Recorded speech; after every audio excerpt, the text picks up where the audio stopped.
Good morning, my precious viewers. I'm here again.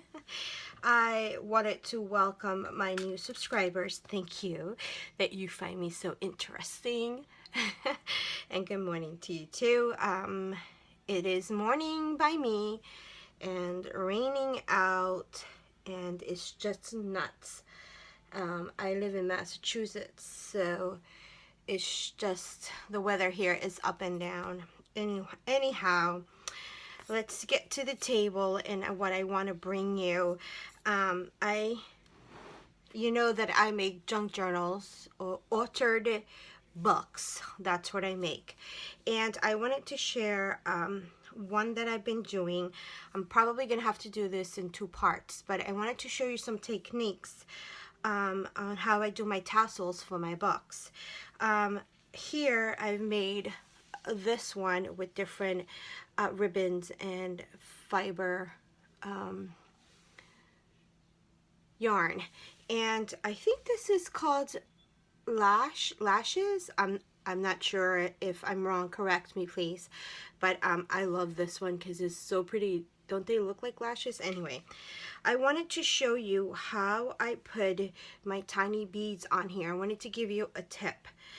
Here, either I use my tacky glue, my homemade tacky glue, well actually mixed tacky glue. I have a video on how I do my glue. But you can also use your glue gun and you just tap it. Now this is only for the brave, okay? You tap it and then you kind of roll it. So what you're actually creating is a needle, okay? I'm glad you can see that. A needle. So I usually do it with my glue gun because it's better. The tacky glue, although it works, it's a little bit more messier. And then you see how tiny, I don't know if you can see how tiny that hole is. Let me see if I can, sorry, I'm reaching out. But I want to show you how tiny the hole is. See how tiny that hole is? Okay, so if you make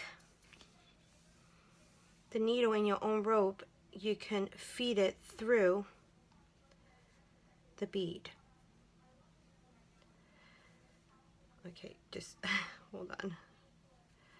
I gotta see, the hole is so tiny that I can't even see it to bring the needle through.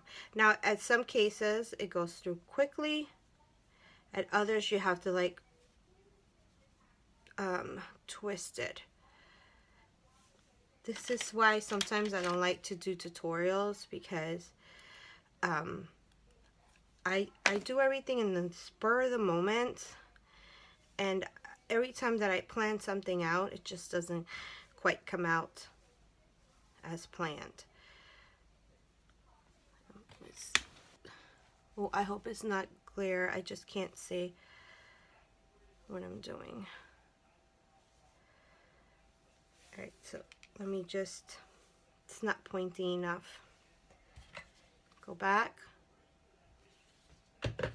You know these, because they're sea beads, these sea beads, sometimes they have big huge holes and sometimes they don't. Oh, I did that one. This one I just kind of randomly, you can choose the, okay, here we go. You can choose them though, you know, big hole, see? Okay, now let's, because now I can't, sorry. Okay, I got it through, see? And all you need to do is make a needle at the end. I'll try another one. Let me try,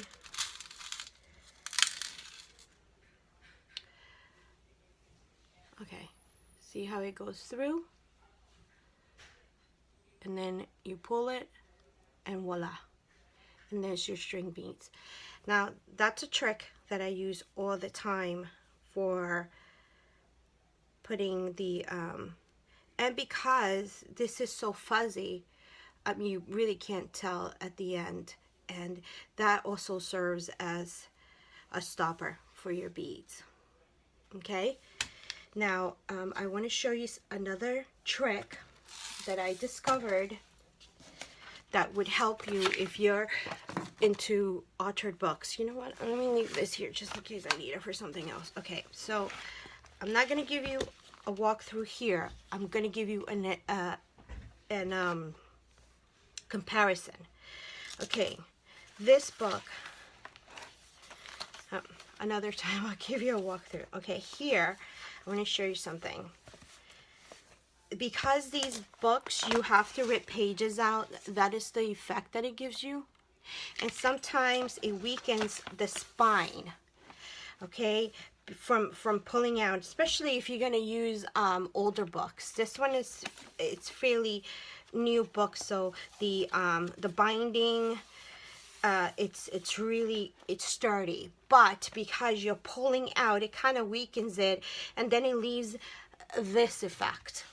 Now this is one that I did not do this technique in, and I just wanted to show you the difference. Where is it? I'm trying to, okay, hold on a sec.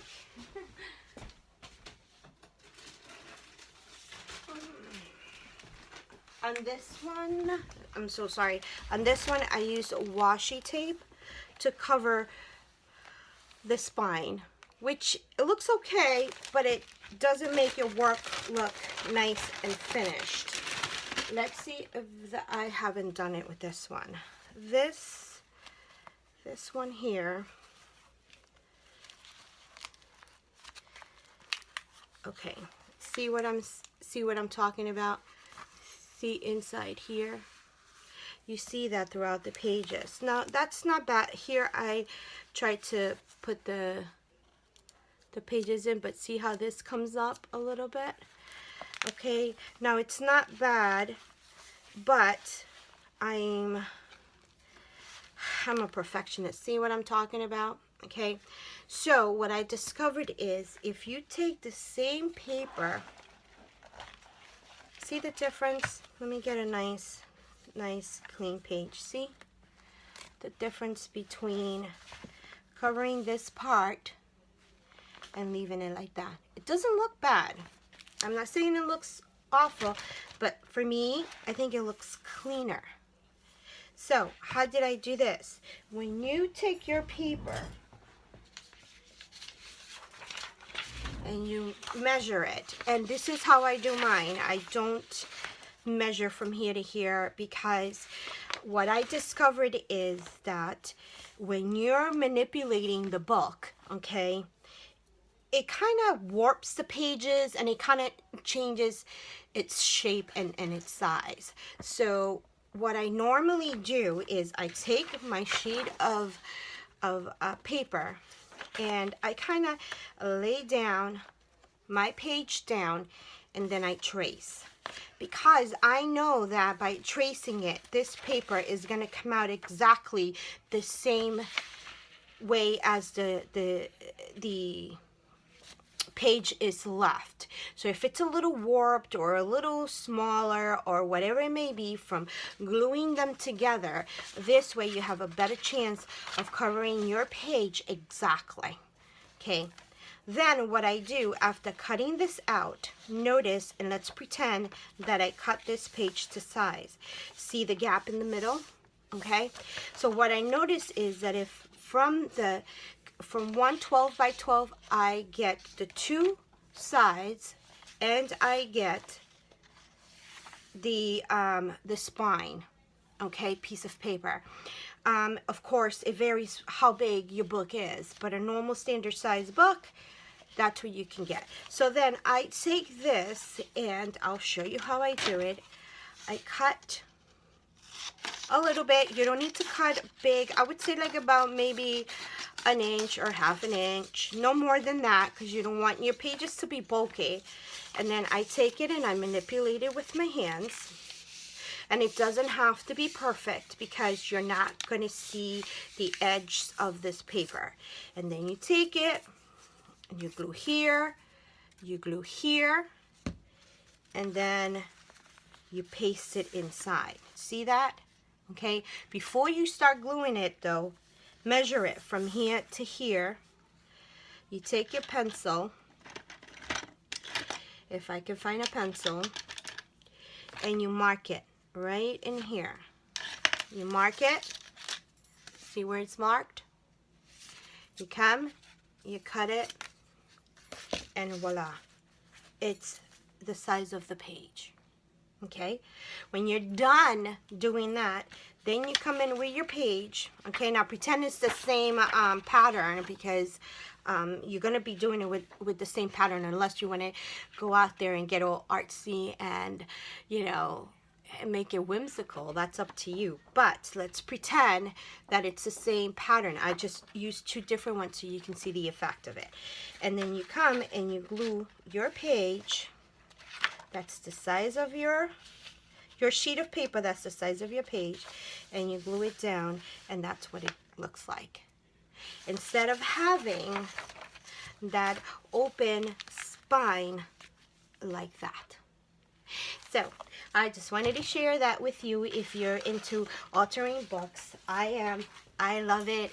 It's amazing. I'm planning to do an art journal because I draw and I like mixed media too. So I'm going to adventure into that. But yes, I just wanted to, it's not quite a tutorial, but it's my first one, and I'm glad that you tuned in and you watched it. So I hope that these tips can help you into perfecting or improving your altered books. So I'll see you in the next one. Bye.